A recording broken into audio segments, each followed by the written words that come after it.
नमस्कार, मैं डॉक्टर रितेश कुमार खरे, रघुवीर सिंह राजकीय महाविद्यालय ललितपुर।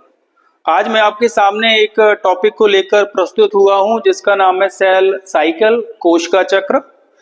तो जैसा हम सब जानते हैं कि जो कोशिकाएं होती हैं वो अपना वृद्धि विकास करने के बाद विभक्त होकर नई कोशिकाओं का निर्माण करती हैं।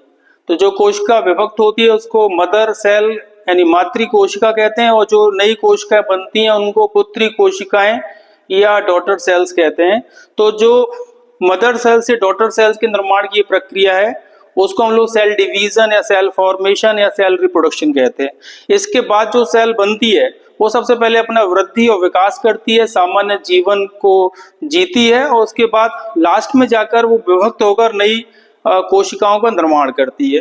तो कोशिका के जीवन चक्र में वृद्धि और विकास से लेकर उसके विभक्त होकर नई कोशिकाओं के निर्माण तक का जो एक निश्चित क्रम होता है उसको हम लोग कोशिका चक्र या सेल साइकिल कहते हैं। तो अगर हम डेफिनेशन की बात करें, हार्वर्ड और पेक नाम के साइंटिस्ट ने इसको डिस्कवर किया था और उन्होंने बताया था कि एक सेल डिवीजन की समाप्ति से लेकर दूसरे सेल डिवीजन की समाप्ति तक के समय को हम लोग सेल साइकिल कहते हैं। कुल मिला के वह प्रक्रिया जिसमें सेल सबसे पहले अपना ग्रोथ करती है और एक निश्चित क्रम का अनुसरण करते हुए अंत में वो डॉटर सेल्स में विभक्त हो जाती है, उसको हम सेल साइकिल कहते हैं।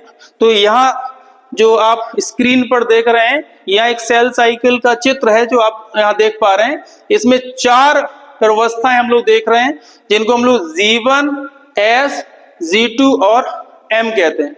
तो जो G1, S, G2, M एक निश्चित क्रम है उसको हम लोग सेल साइकिल कहते हैं। यहाँ पर जो G1, S, G2 पर अवस्थाएं हैं उसमें 2 कोशिका विभाजन के बीच की अवस्था है। तो इसमें कोशिकाएं अपना सामान्य जीवन व्यतीत करती हैं, इसीलिए इसको कहते हैं हम लोग इंटरफेज।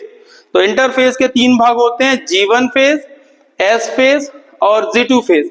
जबकि जो M प्रवस्था है जिसको हम लोग माइटोटिक फेज भी कहते हैं, इसमें कोशिकाएं विभक्त होकर नई कोशिकाओं का निर्माण करती हैं। इस प्रक्रिया में 2 चरण होते हैं, एक को कहते हैं हम लोग कैरियोकाइनेसिस जिसमें केंद्रक विभक्त हो जाता है, और दूसरा चरण होता है साइटोकाइनेसिस जिसमें कोशिकाएं विभक्त हो जाती हैं, यानी कोशिका द्रव्य 2 भागों में बढ़ जाता है जिससे पुत्री कोशिकाएं हम लोग प्राप्त होती है। तो हम एक एक चरण की बात करेंगे। सबसे पहले हम बात करेंगे जीवन फेज की। तो इसका जो जीवन प्रवस्था है, जीवन फेज है, ये सबसे बड़ी प्रवस्था है। आप देख रहे हैं कि सबसे बड़ी प्रवस्था है।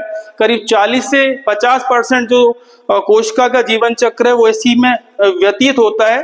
इसको हम लोग प्री सिंथेटिक फेज भी कहते हैं या पोस्ट माइटोटिक गैप फेज भी कहते हैं। तो इसमें जो कोशिकाएं होती हैं वो आरएनए का और प्रोटीन का संश्लेषण करती हैं, और इसमें डीएनए के निर्माण के लिए आवश्यक एंजाइम्स का भी यहाँ पर सिंथेसिस होता है, जैसे कि डीएनए पॉलीमरेज।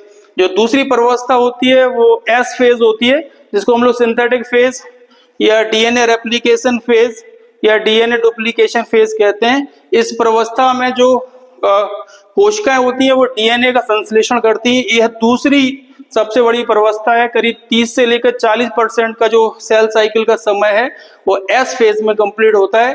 और तीसरी जो प्रवस्था है वो G2 फेज है। इसको हम लोग पोस्ट सिंथेटिक फेज या प्री माइटोटिक गैप फेज भी कह सकते हैं। इसमें भी आरएनए और प्रोटीन का संश्लेषण होता है, लेकिन इसमें उन पदार्थों का भी संश्लेषण होता है जो कि कोशिका के विभाजन के लिए आवश्यक होते हैं। सबसे लास्ट में होता है एम फेज, ये सबसे छोटी फेज है।